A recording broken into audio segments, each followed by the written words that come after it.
Accordia, as we approach the end of 6 months of our shared struggle with the virus COVID-19, it is appropriate perhaps to make a reflection. Such a reflection should help us in our determination to continue our efforts of prevention, to take care, prevail with our health protected and the essentials of our social and economic interactions recovered with a minimum of risk. Bege le héad carach leis an lá huatlin I gcuine an virus ceapim. I believe that we must now, with our schools reopened, muster a fresh determination to give our efforts, as the late John B. Cain might put it, our almighty best. I suggest we do so on the basis of good citizenship.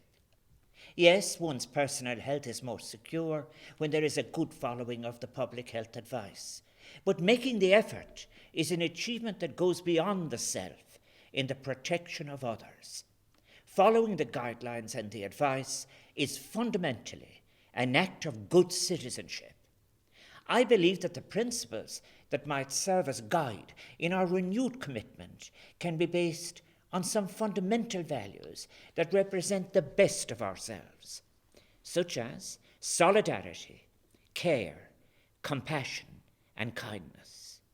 We must, it goes without saying, continue to share the grief of those who have lost loved ones.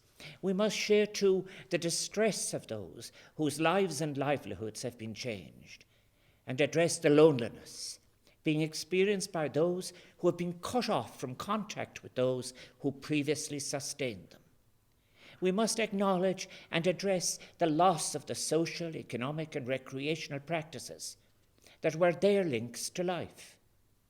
As a sociologist, I am frankly disappointed at the scant references that have been in the discourse to what is known from research in social studies on interrelationships of both the young and the not so young, the aging, the aged, and the many who do not fit neatly into these categories.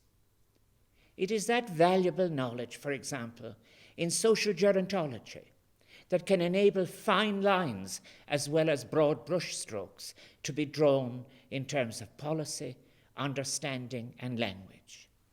I have mentioned solidarity as an essential value guiding us as we proceed. We must acknowledge that breaches of solidarity damage and have damaged social cohesion in combating COVID. But our righteous concerns must not be allowed to dislodge us from our common purpose.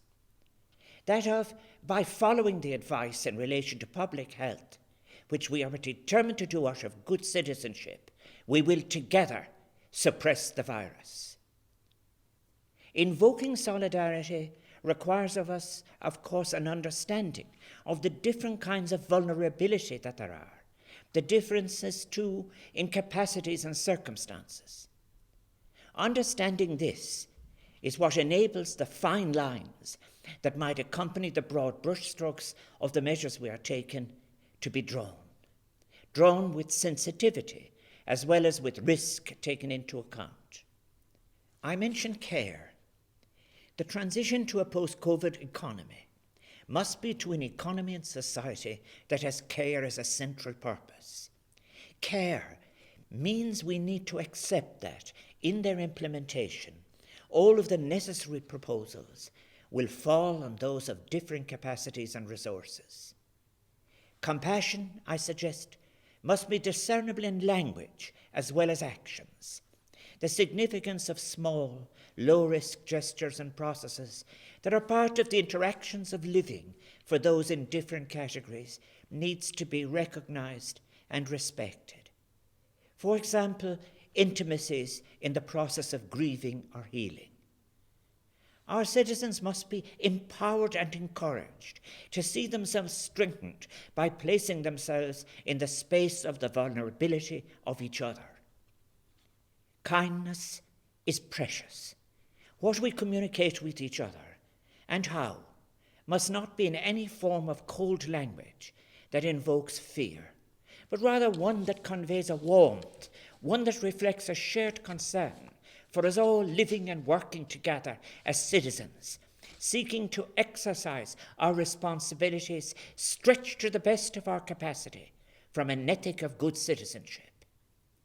Being effective together on this project of defeating COVID-19 as it impinges on our lives requires positive commitments from us all, and we need to speak and encourage each other to have a vision of the light that will surely come from all of our efforts when renewed and redoubled.